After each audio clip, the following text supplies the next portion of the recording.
Hello everyone. So today in this video we are going to discuss a very important topic, that is plaint under order 7. So we are going to discuss about the meaning of plaint, its particulars, the return of plaint, the rejection and some important case laws.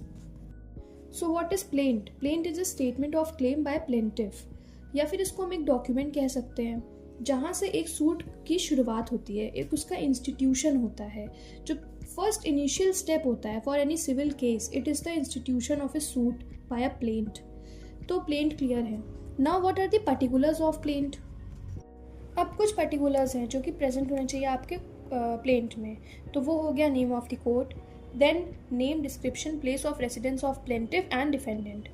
अब अगर मान लीजिए आपका plaintiff या फिर defendant he is minor और unsound, तो उसका एक स्टेटमेंट भी मेंशन होना चाहिए। कॉज ऑफ एक्शन, कि कौन सा राइट आपका वायलेट हुआ है, वो मेंशन होना चाहिए। देन जुरिस्डिक्शन, हमें पता है 3 तरह के होते हैं, subject matter, territorial and pecuniary, वो मेंशन होना चाहिए। अब रिलीफ आपको कैसे चाहिए, वो होना चाहिए उसमें। अगर प्लेंटिफ ने कोई भी अमाउंट सेट ऑफ या रिलिंक्विश कर रखा है तो वो भी मेंशन होना चाहिए। Then court fees and value of subject matter, कि आपका मान लीजिए कोई प्रॉपर्टी इन डिस्प्यूट है तो उसका कितना वैल्यू है, ये सब होना चाहिए। अब अगर आपका suit is related to recovery of money तो वो भी मेंशन होना चाहिए, मनी अमाउंट होना चाहिए उसमें लिखा हुआ क्लियर। देन मेसने प्रॉफिट्स, अब मान लीजिए आपकी जो डिस्प्यूट है it is related to immovable property, तो उसका डिस्क्रिप्शन होना चाहिए। देन उसके बाद अगर your plaintiff is acting under representative character तो वो मेंशन होना चाहिए। देन उसके बाद इसमें एक स्टेटमेंट ये होगा आपकी प्लेंट में कि your defendant is liable to be answerable to plaintiff demands, मतलब कि he is bound to answer all the issues stated in the plaint. उसके बाद मान लीजिए आपका कोई लिमिटेशन से बाढ़ लग रहा है आपके डिस्प्यूट पे, तो उसका ग्राउंड क्या है।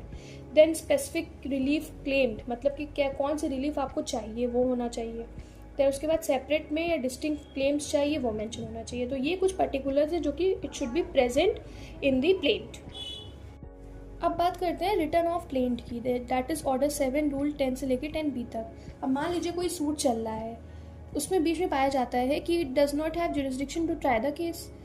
मान लीजिए उसमें टेरिटोरियल या पिक्यूनियर जुरिस्डिक्शन नहीं बनता है, तो ऐसे केस में court will return the plaint to be presented in proper court जहाँ पे जुरिस्डिक्शन बनता है, तो ऐसे केस में रिटर्न हो जाएगी। ये बात कही गई है रूल 10(1) में, ठीक है, 10 क्लॉज 1 में।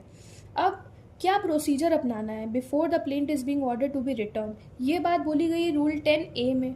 तो इसमें कुछ प्रोसीजर आपका है कि पहले आपको इंटीमिडेट करना होगा किसको, प्लेंटिफ को, कि your plaint is being returned. उसके बाद आपको एक वो कोर्ट जो है एक फिक्स करेगी डेट प्लेंटिफ के अपीयरेंस के लिए, ठीक है। उसके बाद नोटिस या समन्स भेजा जाएगा किसको, प्लेंटिफ एंड डिफेंडेंट को, कि आपका जो प्लेन था वो रिजेक्ट हो गया है। डिफेंडेंट को इसलिए पता होना चाहिए क्योंकि उसको WS फाइल करना था। एंड उसके बाद अपील, इसमें बस इतनी सी बात कही गई है कि प्लेंटिफ का अगर एप्लीकेशन है वो रिटर्न हो गया है, प्लेंट वो मतलब अलाउ हो गया है, तो वहाँ पे plaintiff he can not appeal, मतलब उस ऑर्डर के ऊपर अपील नहीं कर सकते। और रिटर्न अगर हो गया एक बार कोर्ट से प्लेंट, तो उस पर आप अपील में नहीं जा सकते हैं। तो ये बात बोली गई है रूल 10A में। देन अब एक केस है Amarchand versus union of India 1973 का।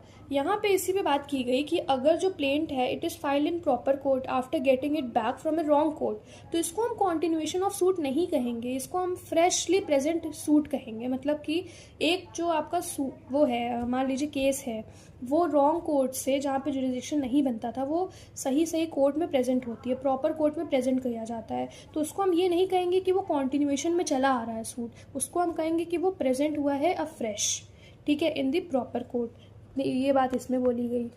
उसके बाद आता है रूल 10B। तो यहाँ पे एपिलेट कोर्ट की बात की गई है कि इसके पास में भी पावर है कि it can return the plaint to be presented in proper court. उसके बाद आता है रूल 10 क्लॉज 2।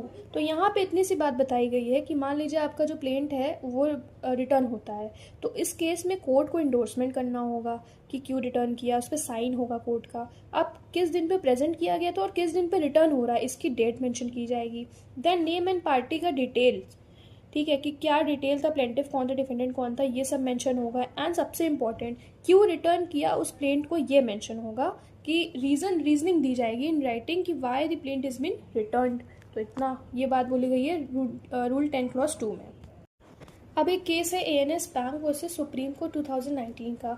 यहाँ पे ये बोला गया कि plaint can be either rejected entirely और नॉट एट ऑल। मतलब क्या कि प्लेंट को आप पोर्शन या पार्ट्स में रिजेक्ट नहीं कर सकते, it should be rejected as a whole. ठीक है, तो यहीं से हम टॉपिक पे जाते हैं, rejection of plaint, order 7 rule 11। अब देखिए क्या क्या ग्राउंड्स बनते हैं रिजेक्शन के लिए। पहला है कि कॉज ऑफ एक्शन डिस्क्लोज नहीं किया गया, मतलब कि आपका कौन सा राइट वायलेट हुआ ये नहीं बताया आपने। अब सेकंड है आपका ग्राउंड की रिलीफ जो आप मांग रहे हैं वो अंडर वैल्यूड है, मतलब कि मान लीजिए कोर्ट है उसका एक अपना वैल्यूएशन होता है सूट का, वो नहीं हो पा रहा उसके अंदर में।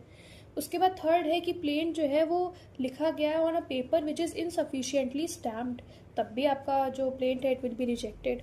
अब मान लीजिए जो आपका प्लेंट है उसमें कोई ऐसी चीज़ मेंशन है जो कि बार्ड बाय लॉ है, किसी भी लॉ से वो बार्ड है, तो भी रिजेक्शन हो जाएगा।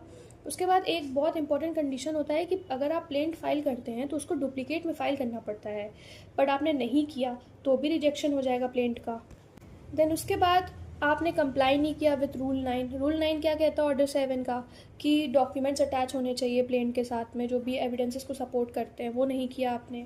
उसके बाद जो आपका प्लेंट है it is signed by unauthorised person, तो भी रिजेक्शन के लिए वो हो जाएगा। देन उसके बाद जो प्लेंट है वो आपका मेरिटलेस पाया जाता है, ठीक है, तो भी इसको रिजेक्ट कर दिया जाएगा। तो इतने ग्राउंड्स बनते हैं for rejection of plaint under order 7 rule 11।